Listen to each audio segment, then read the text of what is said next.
അല്ല back to സ്കൂളോ? ബാഗിന്റെ ഒക്കെ എന്തോരം കളക്ഷനാ. ഇതൊക്കെ നോക്കിട്ട് തന്നെ കാര്യമുള്ളൂ.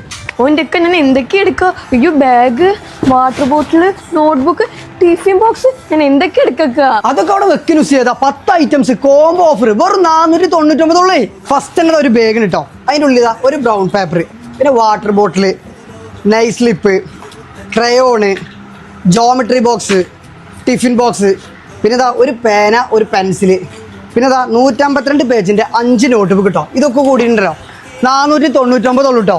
സ്കൂൾ പർച്ചേസിംഗ് ഉണ്ടല്ലോ നമ്മുടെ ചേലക്കരയുള്ള VS സൂപ്പർവാലിക്കുണ്ട് പോരിട്ടങ്ങള്.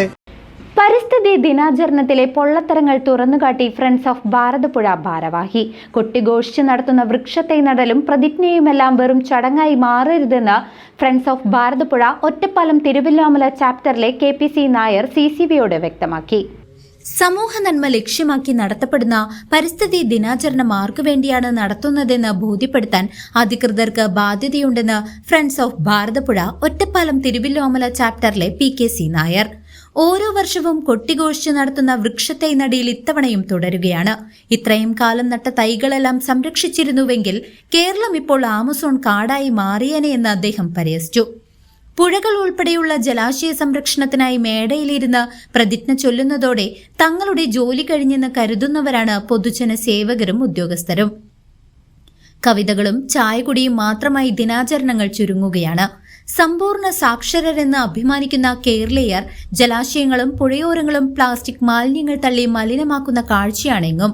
കേരളത്തിന്റെ പച്ചപ്പൊടുവിൽ AI സാങ്കേതിക വിദ്യയിൽ മാത്രം കാണേണ്ട അവസ്ഥ വരാതിരിക്കാൻ പ്രകൃതി സംരക്ഷണം വരും തലമുറയ്ക്കും ആവശ്യമാണെന്ന ബോധം ഏവരിലും ഉണരണമെന്ന് അദ്ദേഹം CCVയോട് ആവശ്യപ്പെട്ടു. വെള്ളിയാഴ്ച ലോക പരിസ്ഥിതി ദിനമാണല്ലോ അല്ലേ? അപ്പോൾ നമ്മൾ വർഷങ്ങളായിട്ട് പഞ്ചായത്ത് തലങ്ങളിൽ നിന്നും വനങ്ങളിൽ നിന്നും ഒരുപാട് ചെടികളും കൊണ്ടുവന്ന് സ്കൂളുകളിലും കോളേജുകളിലും അതുപോലെ തന്നെ പൊതുസ്ഥലങ്ങളിലും പഞ്ചായത്തിൻ്റെയും വില്ലേജിൻ്റെയും കണ്ടമാനം ചെടികൾ റോഡരികിലും പല ഭാഗത്തായിട്ട് വയ്ക്കുന്നുണ്ട്. എനിക്കൊരു സംശയമുള്ളത്, ഞാൻ വർഷങ്ങളായി കണ്ടുകൊണ്ടിരിക്കുന്നതാണ് ഈ ചെടികളും മരങ്ങളും എല്ലാം, ചെടികളും തൈകളെല്ലാം വയ്ക്കുന്നത്. പക്ഷേ ഒന്നും വലുതായി കാണുന്നില്ല. അത് എവിടെയാണ് കൊണ്ടുപോയി വെച്ചിരിക്കുന്നത്, എവിടെയാണ് വളരുന്നത്? ഇതിൻ്റെ അർത്ഥം എന്താ? പ്രധാനമായിട്ട് ഇത് വെക്കുന്ന ആൾക്കാർ ശ്രദ്ധിക്കുന്നില്ല, ഇതിന് വെള്ളമൊഴിക്കുന്നില്ല, അവർ വെച്ച് പോകുന്നു, അങ്ങനെ പോകുന്നു.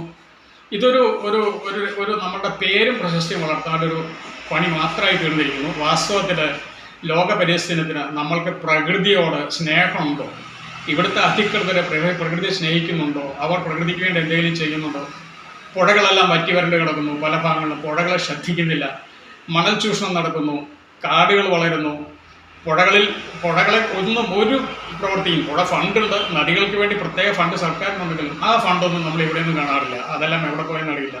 പ്രകൃതി സംരക്ഷണം എങ്ങനെയാണ് ചെയ്യേണ്ടതെന്നത് ഈ എൻവിറോൺമെൻ്റൽ ഡേയിൽ, അതായത് ഈ പരിസ്ഥിതി ദിനത്തിൽ നാം പ്രത്യേകം ശ്രദ്ധിക്കേണ്ടതാണ്.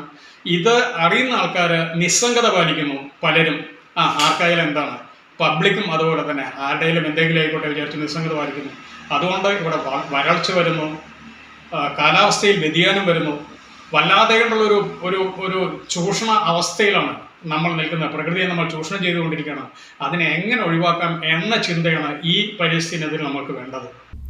News desk CCV.